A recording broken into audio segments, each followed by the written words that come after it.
Hi students, welcome to VPMaths. இன்னைக்கு நம்ம பார்க்கிறது 11th standard volume 2 chapter 10 differential calculus exercise 10.5 choose the correct answer. First sum பாருங்க d by dx of 2 pi sin x degree அப்படினு கொடுத்திருக்காங்க. இதனோட answer கீழ ஆப்ஷன்ல கொடுத்திருக்காங்க. இத நம்ம என்னன்னு கண்டுபிடிக்கணும். இங்க பாத்தீங்கன்னா x degree இருக்கு. இந்த x degree அப்படிங்கறத நம்ம ரேடியனுக்கு சேஞ்ச் பண்ணா மட்டும் தான் நம்மளால டிஃபரன்ஷியேட் பண்ண முடியும்.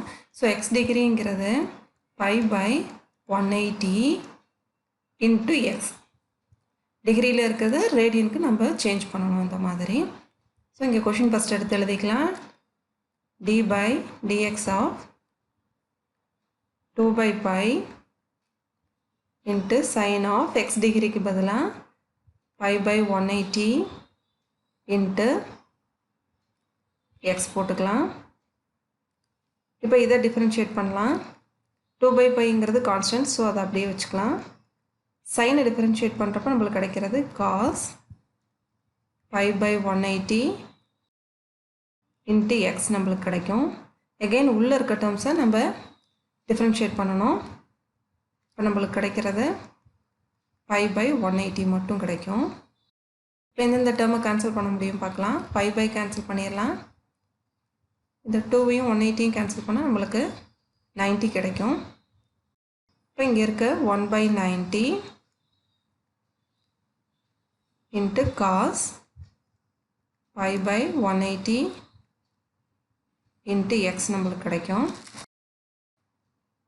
இந்த pi by 180 into x வந்து இங்கே ஆப்ஷனில் எதுவுமே இல்லை. ஸோ இதை வந்து அவங்க என்னவா மாற்றிருக்காங்க, எகெயின் வந்து டிகிரிக்கு சேஞ்ச் பண்ணியிருக்காங்க. So pi by 180 into x தான் நம்ம x டிகிரி வச்சுருக்கோம்.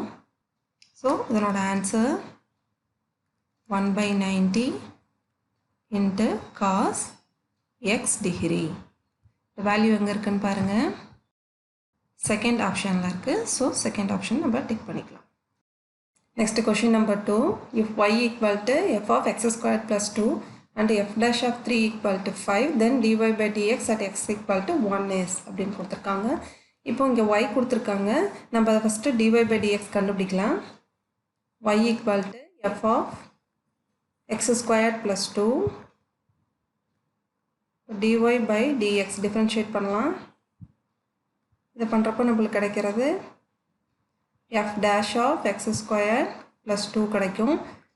again inner function x squared plus 2 differentiate பண்ணுறப்போ நம்மளுக்கு கிடைக்கிறது 2x plus 2 அப்படிங்கிறது கான்ஸ்டன்ட் டேர்ம், ஸோ 0 ஆயிரும். இப்போ இங்கே எக்ஸுக்கு பதிலாக நம்ம 1 சப்ஸ்டியூட் பண்ண போகிறோம். இப்போ x equal to 1 சப்ஸ்டியூட் பண்ணோம்னா dy by dx எப்படி சேஞ்ச் ஆகுதுன்னு பார்க்கலாம். f dash of 1 plus 2 நம்மளுக்கு 3ன்னு வந்துடும். இங்கே 2 into 1 into 2 அப்படின்னு நம்மளுக்கு கிடச்சிரும்.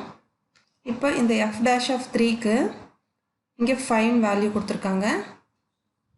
ஸோ 5 ஆல்ரெடி இங்கே ஒரு 2 இருக்குது. So 5 into 2 equal to 10. இப்போ dy by dx ஓட ஆன்சர் பார்த்தீங்கன்னா 10. இது வந்து நம்மளுக்கு எந்த ஆப்ஷனில் இருக்குது, 4th ஆப்ஷனில் இருக்குது.